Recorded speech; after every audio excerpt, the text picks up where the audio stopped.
हमने अपने last topic में इलेक्ट्रिक फील्ड और इलेक्ट्रिक फील्ड इंटेंसिटी को देखा।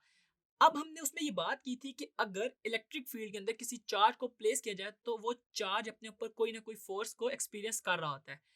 अब अगर वो इलेक्ट्रिक फील्ड से बाहर निकल जाए और उसको इलेक्ट्रिक फील्ड के अंदर लाना पड़े, तो हम जो अमाउंट ऑफ वर्क डन लगाते हैं ना, वो हमारे पास इलेक्ट्रिक पोटेंशियल कहलाता है। तो आए अपना नेक्स्ट टॉपिक स्टार्ट करते हैं, जो कि है इलेक्ट्रोस्टैटिक पोटेंशियल। तो आप देख सकते हैं कि आप एक चार्ज आपके पास प्लस क्यू और इसको हम किसी इलेक्ट्रिक फील्ड के अंदर प्लेस कर रहे हैं।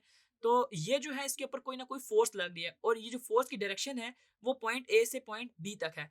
अब इलेक्ट्रोस्टैटिक पोटेंशियल के बारे में मैंने आपको बताया कि ये वो फोर्स है जब इलेक्ट्रिक फील्ड के बाहर चार्ज पड़ा तो उसको वहां से लेके आने में जो हमारे पास वर्क डन लग रहा होगा। Hence, it is defined as कि electric potential at a point in an electric field is equal to the amount of work done in bringing a unit positive charge from infinity to that point.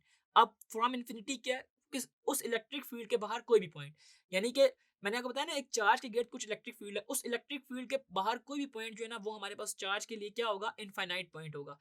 अगर उस infinite point से उस electric field के अंदर एक charge ला रहे हैं, जो अमाउंट ऑफ वर्क डन लगेगा वो हमारे पास इलेक्ट्रोस्टैटिक पोटेंशियल कहलाएगा।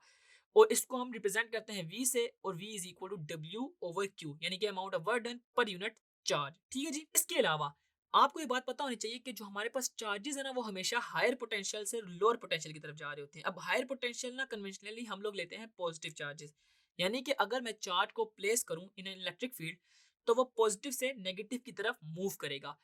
और अगर हम उसको against the electric field move करवाना चाहें, यानी कि अगर उसको चार्ज को इस तरह मूव करवाएं कि वो पॉजिटिव की तरफ मूव करे, तो हमें कुछ एक्सटर्नल एनर्जी देनी पड़ेगी।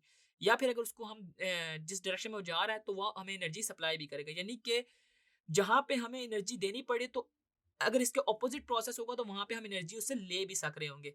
तो आपको पता ये चल रहा है कि अगर पॉइंट ए पे मेरे पास जो पोटेंशियल है वो V है, VA, और पॉइंट बी पे VB, तो इनके दरमियान जो पोटेंशियल डिफरेंस होगा वो क्या होगा, उन चार्जेस को हम आपस में माइनस कर देंगे, VA माइनस VB।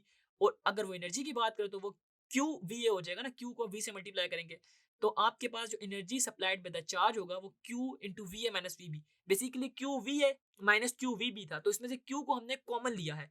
तो आप देख सकते हैं कि कैसे हमारे पास जो इलेक्ट्रोस्टैटिक पोटेंशियल है वो इससे रिलेट कर रहा होता है। आई होप आपको इस टॉपिक के तमाम एलिमेंट समझ आए होंगे, जिसमें हमने देखा कि पोटेंशियल डिफरेंस क्या है और इलेक्ट्रोस्टैटिक पोटेंशियल क्या है। अभी तक के लिए इस वीडियो में इतना ही। See in the next video with a new topic.